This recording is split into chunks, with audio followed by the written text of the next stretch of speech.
राधे बेटा, जैसे कि आपने बोला ना मांस नहीं खाना चाहिए, हाँ। तो आप मुझे बताइए मैं मांस खाना कैसे छोड़ूं? तो आप मांस खाती हो? हाँ जी। क्या खाना पसंद करती हो? सब कुछ। सब कुछ? सुअर उअर सब खा जाती हो? अरे नहीं, शुगर नहीं। हैं? शुगर कैसे खाऊंगी? क्यों, सुअर भी तो खाते हैं खाने वाले। मतलब शुगर अच्छा नहीं लगेगा ना? क्यों, खा के देखा कभी आपने? नहीं, सुना है बस। अच्छा, तो फिर आप छोड़ना चाहती हैं? क्या बोले? आप मांस छोड़ना चाहती हैं? तो छोड़ दो ना, कोई मांस थोड़ी आपके मुंह में जाके घुस रहा है कि हमें खा ही लो। मतलब होता है ना, जो छोड़ना चाहती हूँ फिर भी नहीं छोड़ पाता है। तो क्यों, मांस मछली खुदा के आपके मुंह में घुस जाती है क्या? नहीं, खाने चाहती हूँ।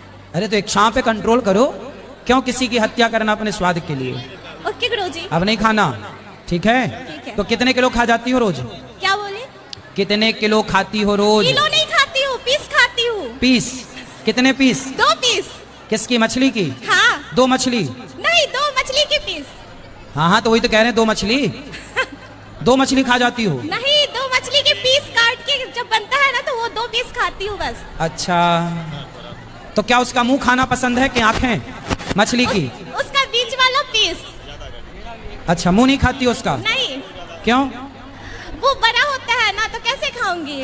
अब नहीं खाना मांस, नहीं तो तुम्हें दंड मिलेगा भगवान की अदालत में, ठीक है? ठीक है। खुश रहो। राधे राधे गुरुजी। राधे राधे। आपके चरणों में प्रणाम जी। गुरुजी, हम ये कहना चाहते हैं कि हमको 8 साल होने वाला है और हमको अभी तक बच्चा नहीं है, एक भी। होगा, बिहारी जी देंगे। अब बहुत हम परेशान रह रहे हैं, नहीं कोई दवा, नहीं कोई इलाज, कहीं कुछ भी हो नहीं रहा है। होगा। और हम क्या करें? गुरुजी, हम आपसे ये कहना चाह रहे हैं कि जब शादी करके हम जा रहे थे उस समय एक बूढ़ा हमसे खोइछा ले लिया और इसी चलते से हम बहुत परेशान रहते हैं। वो बूढ़ा मर गया है। क्या ले लिया? खोइछा। ये क्या होता है? नहीं, लड़की को दिया जाता है चावल उबाल। अच्छा, वो ले लिया है और वो मर गया। तो काहे ले लिया? हमको तो ये चीज नहीं पता है काहे ले लिया। हम सासू माँ से पूछे कि हमसे खोइछा ले लिया, तो सासू माँ बोली कि हम लोग नहीं भेजे थे, मगर हमसे वो बोला कि आपकी सासू माँ भेजी है, आप हमको दे दीजिए। कोई बात नहीं, उससे कोई दिक्कत नहीं है, आपका बच्चा होगा। बिहारी जी आपको देंगे, भगवान देंगे, सबको देने वाले भगवान हैं। गुरुजी, हम आपसे ये पूछना चाहते हैं कि हमको बच्चा कब होगा? बिहारी जी जब चाहेंगे तब होगा। अच्छा, जब भगवान की इच्छा होगी, हुई है सोई जो राम रचि राखा। गुरुजी, और एक चीज पूछना चाहते हैं कि मेरे हस्बैंड को दवा करा रहे हैं गला में। हस्बैंड है कि पति है? पति है कि हस्बैंड है? पति। पति बोला करो। मैया, ओ मैया, चलो होगा बच्चा, चिंता ना करो, सब अच्छा होगा। मैया आप लोग बैठो, सबसे पहले बैठो, सब बैठो। राधे राधे गुरुजी। जी। गुरुजी, मेरा जीवन का आधार क्या है? आप बताओ क्या आधार है? हम तो बहुत पढ़ रहे हैं, फिर भी सीटेट निकाले हुए हैं और बीपीएससी में 4 नंबर से छूट गया है। अब होगा, मेहनत करती रहो बेटा। तो फिर क्या करें इसके लिए? बहुत पढ़ रहे हैं, कुछ समझ में नहीं आ रहा है। करते रहो प्रयास। कितनी उम्र है आपकी? 26-27 साल हो गया। शादी नहीं हुई अभी? नहीं, शादी के लिए भी जाते हैं पापा, तो सब जगह बोलता है जो ठीक है आएंगे, उसके बाद क्या अड़चन आता है जो हमको समझ में नहीं आ रहा। मेरे पापा बहुत परेशान रहते हैं हमको लेके। तो आपकी शादी नहीं हो रही है? नहीं सर। अरे अभी वो भैया भी, उनकी भी नहीं हो रही थी, और नहीं। तुम्हारी भी नहीं हो रही है। लो नहीं देख लो बाबा। एक दूसरे को। नहीं, वो कास्ट का भी अंतर होगा ना फिर। अच्छा, अरे तो बातचीत कर लो, शायद एक निकल जाए। हमको क्या पता है, ये सब के बारे में नहीं पता है। आप चिंता ना करिए, होगी शादी होगी। आजकल तो लड़कियों की कमी है, शादी तो जल्दी हो जाएगी आपकी। नहीं तो फिर क्या करें? हमको तो जॉब करना है। पढ़ाई करते रहो, पढ़ाई करते रहो, मन लगा के, अपना सफलता आपके पास होगी। होगी बेटा, टाइम लगता पर होगी। तो फिर शादी में काहे अड़चन आ रहा है? आएगी, अब जल्दी से हो जाएगी। हम कह रहे हैं ना, शादी जल्दी होगी, चिंता ना करो। लड़के वाले क्या कह देते हैं, क्यों नहीं आते? क्या बोले? लड़के वाले क्यों नहीं आते? घर पे बोलते हैं जो ठीक है पसंद है घर, उसके बाद वो अपने घर पे जाते हैं तो बोलते हैं जो अच्छा बात करेंगे, उसके बाद बात को टाल देते हैं। अच्छा, तो कितनी बार ऐसा हुआ? लगभग 5-6 बार हुआ है। 5-6 बार? जी। कोई जवाब नहीं आया? नहीं। तो आप थोड़ा अच्छा मेकअप पिकअप करके जाया करो। नहीं, ऐसा बात थोड़ा है ना। वो कैसा बात है? समझ में ही नहीं आ रहा जो क्या बात है, जो बार बार मतलब घर पे बोलता है ठीक है जो करेंगे, उसके बाद वो अपने घर पे जाता है तो बोलता है जो लड़की अब पसंद चिंता नहीं ना करो, आपकी हो जाएगी शादी जल्दी, बहुत जल्दी विवाह हो जाएगा, ठीक है? आप सब बैठ जाओ, सब बैठो। हाँ, राधे राधे गुरुजी। राधे राधे। गुरुजी बोल रहे थे, हम कथा देखते हैं टीवी पे, आपका QR कोड आता है तो हम हर मंथ जो है पेमेंट करते हैं। हाँ। तो उसी के बारे में जानना था जी। बताओ। गौरी गोपाल ट्रस्ट से आता है आपका नाम। हाँ, और हाँ। पे करने के बाद सर्टिफिकेट उधर से भेजा जाता है, क्या ये सही है? हाँ हाँ सही है, आप कार्यकर्ताओं को दिखा देना, पूरा वेरिफिकेशन कर लेंगे। सही है, ठीक है गुरु। ठीक है, जो टीवी पे दिखता है वही सही है।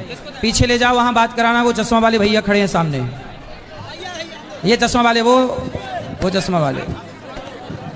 हाँ शांति से, हाँ बात करो सामने, इनको दे दो भैया को। हाँ राधे राधे गुरुजी। जी जी। सर्वप्रथम निसहाय की सेवा, अपनों को छोड़े हुए माँ की सेवा, बच्चे की सेवा के लिए इस समस्तीपुर की धरती पर आपको पूरे समस्तीपुर की ओर से चंदन बंदन अभिनंदन। गुरुजी, मेरे मन में अभी तक एक लौकिक प्रश्न लोग कर रहे थे, मेरे जीवन में एक आध्यात्मिक प्रश्न की गुत्थी अभी तक नहीं सुलझी है। बताओ। वो प्रश्न है कि विभीषण अपने भाई रावण का भेद खोलकर एवं माता कैकेयी राम को वनवास देकर अच्छा किया या गलत किया? यदि अच्छा किया तो राम को वनवास नहीं होता, तो फिर दुनिया का उद्धार नहीं होता। सही है। विभीषण यदि नहीं फूटते तो रावण का उद्धार नहीं होता। तो यदि विभीषण गलत किया तो दुनिया कैकेयी अपने बच्चे बेटी की नाम कैकेयी क्यों नहीं रखती है? ये गुत्थी मेरे मन में बहुत दिनों से उलझ रही है। अच्छा हुआ कि खरा हुआ, इसको थोड़ा देखो। हुआ तो सब कुछ अच्छा, रावण के विभीषण के द्वारा ही रावण का कल्याण हुआ और राम वनवास ना जाते। कहते हैं ना कि कैकेयी को दोष वो लोग देते हैं। ओ बेटा सब बैठ जाओ, सब बैठो, सब बैठो।